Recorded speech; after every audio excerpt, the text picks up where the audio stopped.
Assalamualaikum warahmatullahi wabarakatuh. Saya Sofia Nuktoh Nuril Haufi, NIM 210631100052 dari kelas 3B, Prodi Pendidikan Informatika, Fakultas Ilmu Pendidikan Universitas Trunojoyo Madura. Saya akan memaparkan sedikit tentang OSI layar. Pada tahun 1970 terdapat sebuah organisasi yang berlokasi di Eropa bernama ISO atau International Organization for Standardization.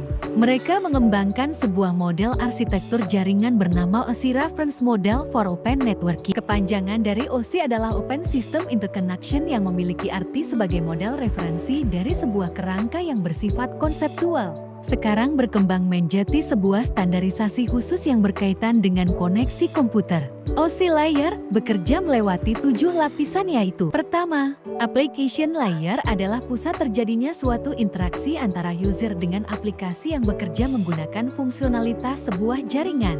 Contoh protokol yang ada di layar ini yaitu HTTP, FTP, SMTP.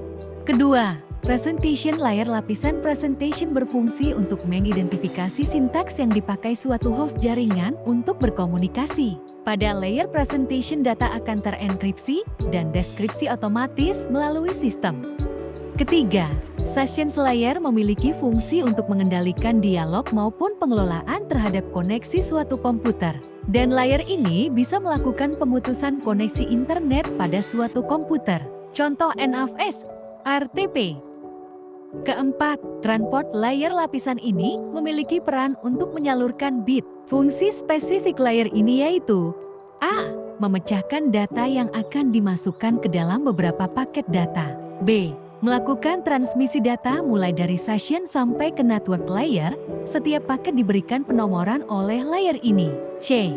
Melakukan looping terhadap proses transmisi yang ada dalam paket data yang hilang. 5. Network layer. Layer network berfungsi untuk mendefinisikan alamat TIP sehingga setiap komputer dapat saling terkoneksi dalam satu jaringan. Dan fungsi lainnya adalah melaksanakan proses routing dan membuat header untuk setiap paket data yang ada. Keenam, data link layer berfungsi untuk memeriksa bila terjadi kesalahan dalam menyalurkan transmisi terhadap bit data. Biasanya kesalahan terjadi pada layer pertama. Fungsi lainnya mengoreksi kesalahan, pengalamatan hardware.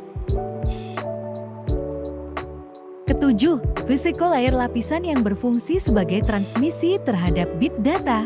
Jenis sinyal ini pun tidak sembarangan. Jenis sinyalnya harus didukung media fisik, misal kabel, infrared, cahaya biasa, frekuensi radio, dan tegangan listrik.